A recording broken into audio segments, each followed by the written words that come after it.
When it comes to Australian motorsport, one name stands above the rest, HSV.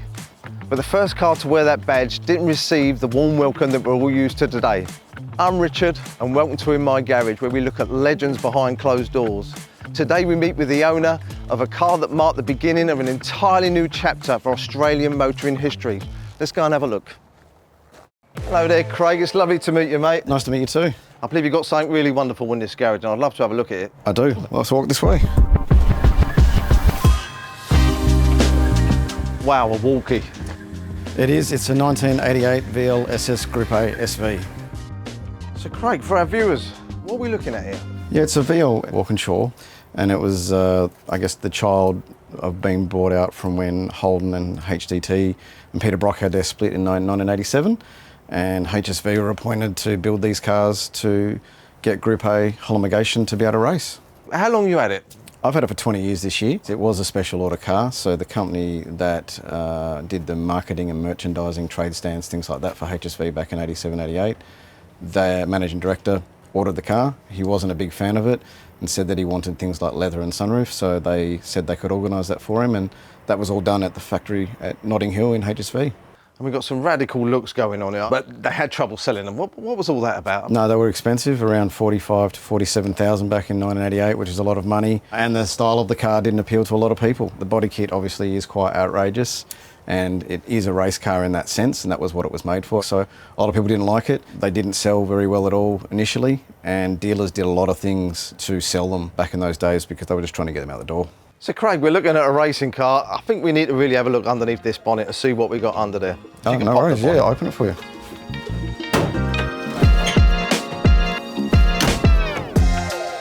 Fantastic. That really is squashed in there.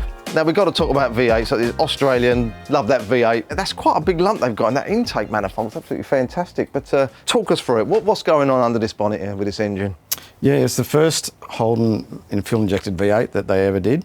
And it's also the first twin throttle body, one of two cars. The other one was the VN Group A, but that's what the big plenum is on the top.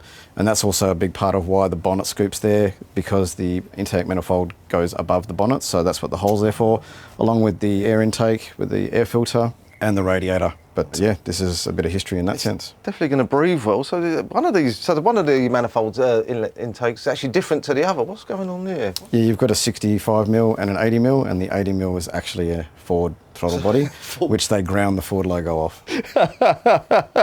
I must say, it's so clean under this bonnet. You could eat your dinner off it. It's absolutely fantastic. What was the brake horsepower they were knocking out on these? I was 180 kilowatts at the flywheel, so I think that's around 220, something like that at the rear wheels horsepower. Okay. For 1988, that's great. And it was a light car. It weren't a heavy motor, so yeah. And because I believe they were doing like 0 to 60s in just over 6 seconds. I think that was absolutely fantastic. That was the big catchphrase that they used on the marketing, definitely, yeah. I don't blame them. Yeah, that is really quite an achievement. That's absolutely fantastic. Could you also tell us what's the racing history of this car? How did it do? It won Bathurst in 1990. It made its debut in 88, and that was the whole aim of the game, is to win Bathurst, so it succeeded in that side of things. Gotcha. And the aerodynamics, did it help? It did help, but it also made a brick wall at about 250 k's an hour. It sort of hit the limit that it could go. It actually went to the Myra Wind Tunnel in the UK to have all that tested, and that's how they finished the kit and had it ready to race. Beautiful. I think the best thing we can do is get it out and have a better look at it. No worries, let's do it.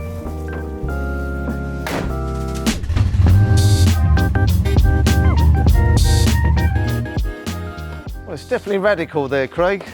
It is. The body kit is a bit outrageous, and that's what some people either love or hate. So there was only one colour they did for this? They did. It was Panorama Silver, which was actually Azure Blue, but they put the Panorama in there as a Bathurst reference. Oh, fantastic. Let's have a look around the front there, Craig, because we've got to talk about the scoop on the front here. It's quite massive. It is. The lower part's designed to give the aerodynamics, but it's got side skirts and the rear bumper lower parts as well, which are not meant to be on the car for daily driving use, but it looks funny without them, and it adds to that aerodynamics. We've got the original headlights on it. I can see the little badge on it. So the wheels are not original. Can you tell us what happened there then? These are Momo Stars, so they're not the original for the Walky, but they were on the VL Brock Group A, and when the Wheels 88 March magazine came out, they didn't have the Walky wheels available, so they put these on it, and I like the look of it, so that's one of the reasons that I've got them on there at the moment. And it's still 16 inch, so that's nice. It's kept to the same profile. Beautiful. Also, let's talk about the C-panel here. Yeah, the Walky, by standard, they wanted to put the filled-in C-pillar mould on these, but they weren't allowed to. But this car ended up getting it. Otherwise, it has got the window there still, but the other Walkies all had the window with the hole in the spoiler so that you could see the window. Oh, okay, so it's still there, the window behind it. Oh, I got you. Yes. So this rear spoiler, you've got to tell me what's going on here, Craig.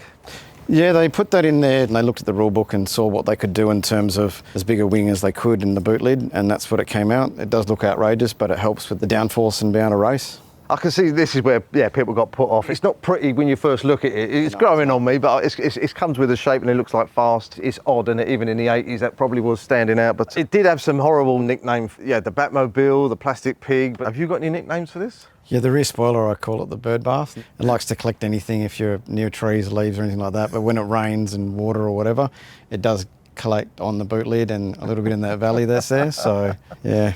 Tom never thought of that when he was designing it, obviously. No, he was worried about racing. He wasn't worried about anything else. Now, this spoiler, does it affect the boot size, or did you get more, or can we have a look in the boot? Sure.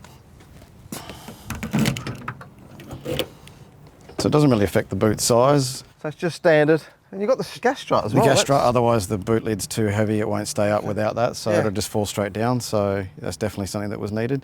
Something else that's interesting, on the first 500 of the cars, they had to bash in on the inside of the rear of the wheel well because they needed to fit a wider tyre for racing, and there wasn't enough clearance. So you can see things like that, and some people didn't realise it. So if they've had repairs done, they've thought that was damage and they've had it repaired. But the service manual shows that the first 500 did it. The last 250 didn't need it.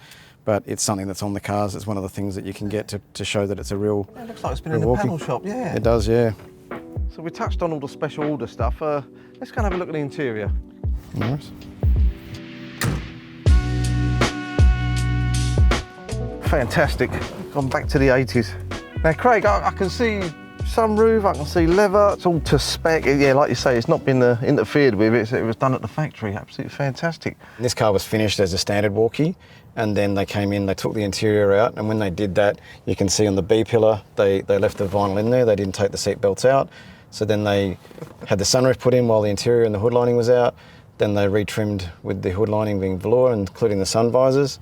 At the same time, they then covered the rear quarter window that's now been deleted with that pillar that's been covered off. And then the leather interior went and got installed. So the door cards, the front seats, the back seats, and rear headrests, which a Walky didn't get standard, they were all installed at that same time. Fantastic improvements. I think that's nice. They're nice touches, aren't they? It is. It certainly jumped the value, or the cost of the car jumped right up for that to happen. But they're things that have added to the car that I haven't seen any other Walky have from factory. Wow. And you got all the documents for that and all? I do, yeah. The letters and faxes from HSV in '88 to say to the owner of Display Co that your car has arrived and what's the instructions. And then there's a letter back from him to them to say this is what's going to happen, and this is all going to happen at Notting Hill at the HSV factory. So it preserves that history. And they only made 750, that's all they made? They did. I think if they could go back, they wouldn't have made that many because they didn't sell very well. There is a little bit of confusion. Some people think they made an extra 250 because they were selling well, but they were always making 750. But they'd placed the orders and they couldn't take it back, so they had to go through and get them all done. And it took a long time for them to build it all. It's actually why they didn't race the car until late '88, because they didn't get the first 500 actually made.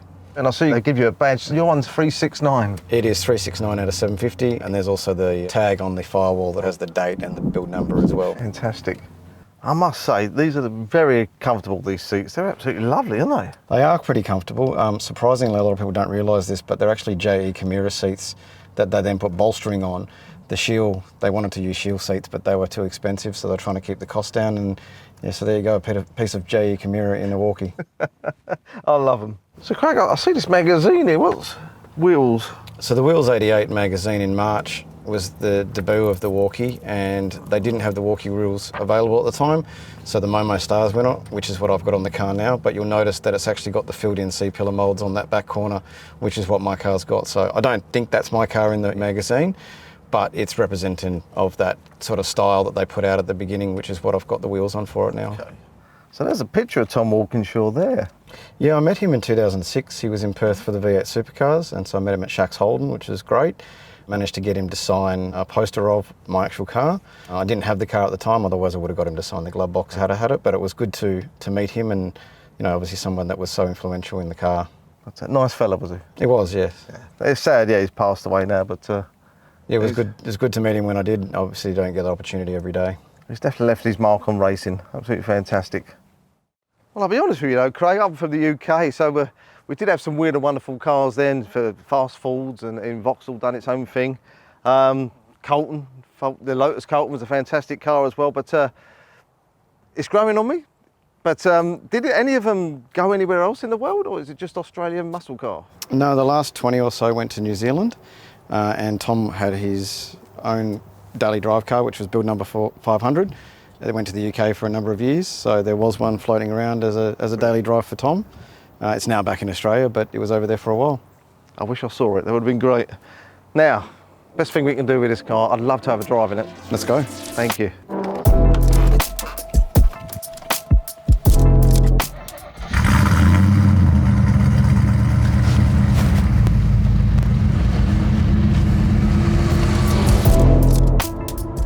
Well, I must say, it's quite actually a nice environment here. It's actually just like a normal car. It is quite smooth.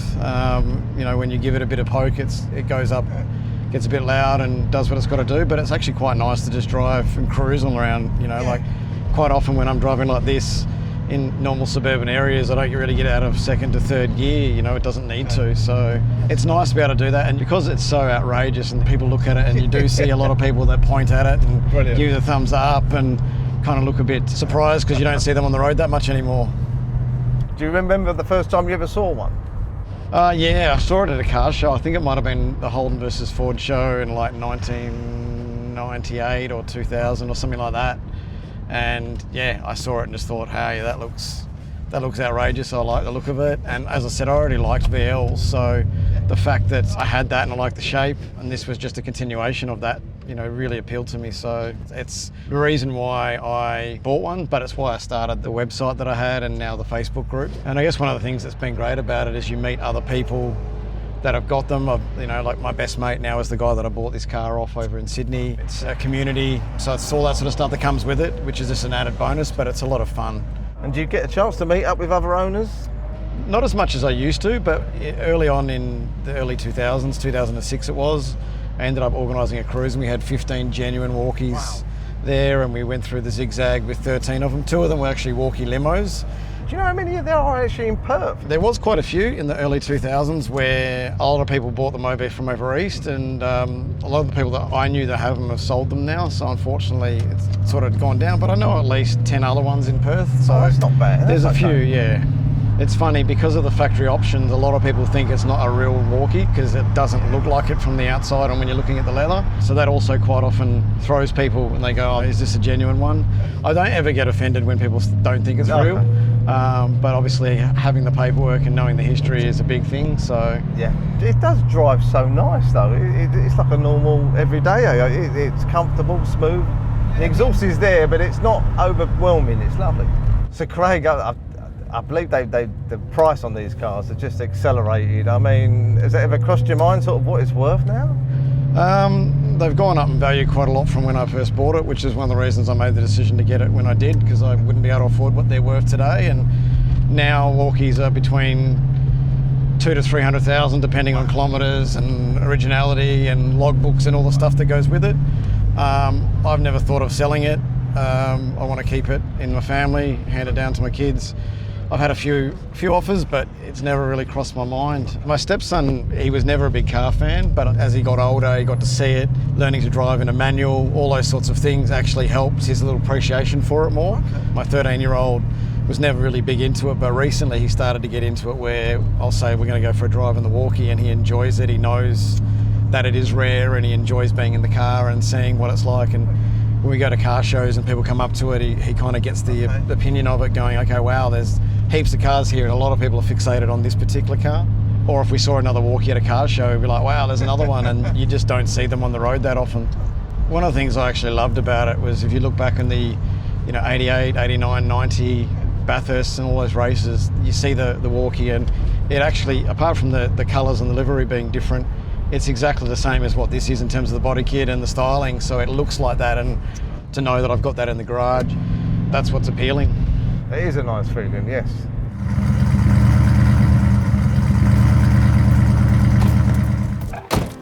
Craig, thank you very much for showing me your car. You're very welcome, and I hope I've converted you to be a Walky fan. It's a real true Aussie muscle car. I love it. Thank you. No worries, thank you.